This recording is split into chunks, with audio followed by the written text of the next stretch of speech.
Hey everybody, I'm gonna be pretty busy for pretty much the rest of this month, and since it's been a while since the last video, I decided to do what I did for the Season 4 video and give you guys a sneak peek of the Season 5 video that I've been cooking up. I've been making consistent updates on the video on the community tab, so if you want semi-frequent updates on how the video's coming along, I recommend checking that out. My current projection is to release it on either March 1st or March 8th, but I'll update you guys if it ends up getting finished sooner or later than that. I also wanted to say I'm very thankful for your guys' patience. I'm very proud of the end product that I've made thus far, and I hope you guys are too. Anyways, thank you all for watching, and I'll catch you all in the full video. Take care. Season 5, Episode 3.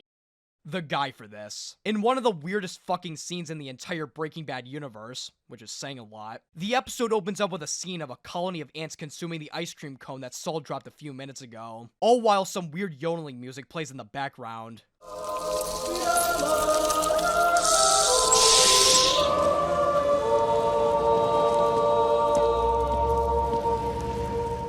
Now this is a scene that'll drive video essayists wild. Better Call Saul certainly isn't a stranger to artsy, surreal scenes, but this one has got to be one of the weirdest in the whole show thus far. You're probably thinking, well, Beatrice, since this scene is so vague and out of nowhere, surely it has to have some sort of meaning behind it. And you'd be right.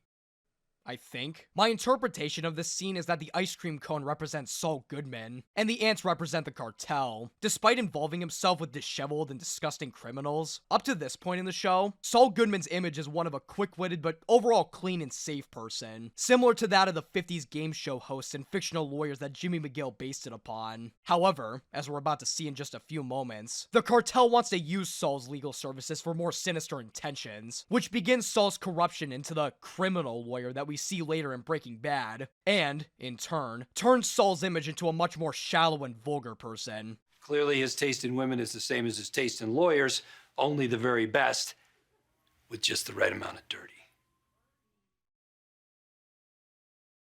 Anyways, that's my interpretation. Damn you, Ann Cherkis. I fell for your fucking college thesis bait. Jimmy is forced to listen to graduation as Nacho takes him over to that one abandoned warehouse that Hector had a stroke at, where Lalo currently resides. Lalo brings up the meeting that Saul had with Tuco in the desert, telling him about how Tuco described Saul as the guy with the mouth. Lalo was impressed by the fact that Saul managed to convince Tuco not to murder the skateboard twins, and asks him for his legal skills to solve the current Crazy 8 debacle. Saul tries to avoid this deal by offering him a burner phone, but unfortunately for Saul, those burner phone days are numbered.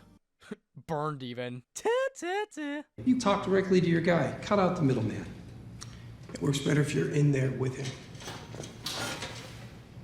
You're the guy for this. Saul, either realizing the ginormous money-making potential or simply testing the waters to see if they'll reject him, increases his rates to $8 grand, which Lalo gladly accepts. Mike acts like a drunk loser, which you'll be seeing a lot of going forward for the rest of the season. He asks the barkeeper to take down the photo of the Sydney Opera House, clearly trying to forget the pain of killing Werner Ziegler. Mike stumbles his drunk ass home and is confronted by a gang who try and fail to beat the shit out of him for 20 bucks. Hold up, Gramps.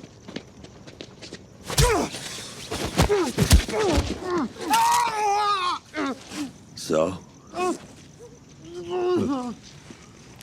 Jimmy heads back to the apartment and has a couple beers with Kim, who's excited over the fact that she has all pro bono clients tomorrow, and no Mesa Verde. Jimmy tells Kim that Saul Goodman just had his best day yet, financially speaking, and Kim almost sarcastically says good for Saul before aggressively exiting the scene, once again tipping off to Jimmy that Kim is not a huge fan of this new persona. Nacho's dad heads over to Nacho's house and has yet another disappointed and depressing chat with him. Nacho's dad tells him that a man offered to buy his shop for way more than it's worth, and suspects Nacho of being the one who put him up to this, saying that he thinks that Nacho is planning to leave town. Entrégate a la policía, enfrenta lo que has hecho.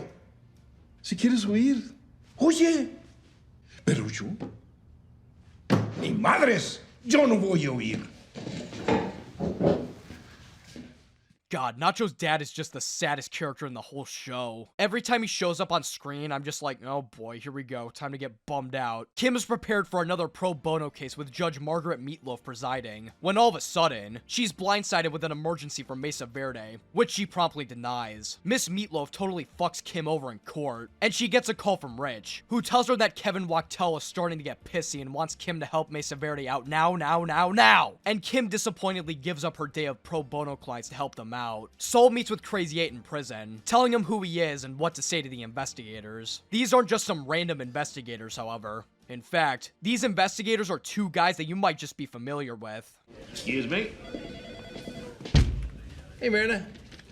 How's the boy? Yeah! Hank complains to Gomez about Marie throwing away expired yogurt before heading to the meeting with Crazy 8, who follows the instructions Saul gave to him and tells Hank and Gomez info about 3 dead drops. Saul busts into the room and pretends to have a disagreement with Crazy 8, but Hank and Gomez see right through this act and attempt to leave the room. Saul insists that Crazy 8's info will lead to progress in the investigation, and Hank tells them that the info must lead to arrests, which Saul agrees to, under the condition that Crazy 8 is given client confidentiality. Kim deals with some old fuck who's refusing to move out of his house to make way for Mesa Verde's new call center. Old fuck McGee tells Kim that he's not moving out of his house, even though Kim clearly tells him that his contract states that the owners could buy him out at any time. That big bank thinks it's gonna build a call center. Well, not this house, sweetheart. You're one of those people that give a little money to charity every month, so you can make up for all the bad that you've done. You go to a soup kitchen once a year on Thanksgiving. Makes you feel like one of the best rich people. I hate this guy more than I hate cancer. In yet another Kim W, she absolutely destroys this guy, telling him to put on his big boy pants and accept reality. You do not get to make up your own rules. No one is mistreating you here. We were trying to meet you halfway. Well, that's over. The $18,000, guess what? It's off the table. Why should you get to drag this out for 7 months while all of your neighbors, every single one of them, played by the rules? A contract means something. It's the law, and it's enforceable. Deal with it. Lalo goes wee while doing donuts on an abandoned racetrack, and Saul tells him about how the plan went off somewhat as expected, and tells Lalo that he's not really a fan of this whole working for the cartel thing anymore, and that he should go looking for a different lawyer. You're gonna have to find a different attorney for future endeavors, because my schedule is just very, very tight. You'll make time. Saul realizes how much deep shit he's in as he arrives back at the sidewalk, witnessing the colony of ants absolutely smashing down his ice cream cone. Kim feels bad for taking out her anger on Mr. Old Fuck Acker after such a rough day, and she arrives back at his house, showing him some real estate that he can move into. Mr. Acker continues to act like a stubborn ass, and Kim tries to relate to his situation by telling him a story of her abusive mother, who moved her and Kim to new apartments constantly so she could avoid paying rent to the landlord. Unfortunately, Kim forgot to take into account that Mr. Acker is the reincarnation of the devil, because he shuts the door on her. Gus is informed that Crazy 8 is now a DEA informant, but stops Tyrus from shutting down the dead drop sites, since Lala would know that somebody snitched or the DEA didn't find anything at the sites. Kim heads back to the apartment after a shit-ass day at work, and has a drink and a smoke with Jimmy. In a scene with absolutely no dialogue, Kim and Jimmy decide to vent their frustrations by throwing their beer bottles off the balcony, waking up their neighbors before heading off to bed. This was a pretty solid episode. Obviously, Hank and Gomez's cameo was a highlight, though I thought some of their banter and dialogue felt kind of forced. I don't know, maybe it was the writing, the acting, the show's different style or whatever, but they didn't really have the same chemistry or delivery that they had in Breaking Bad. Other than that though, it was cool. Feeling another A tier for this one.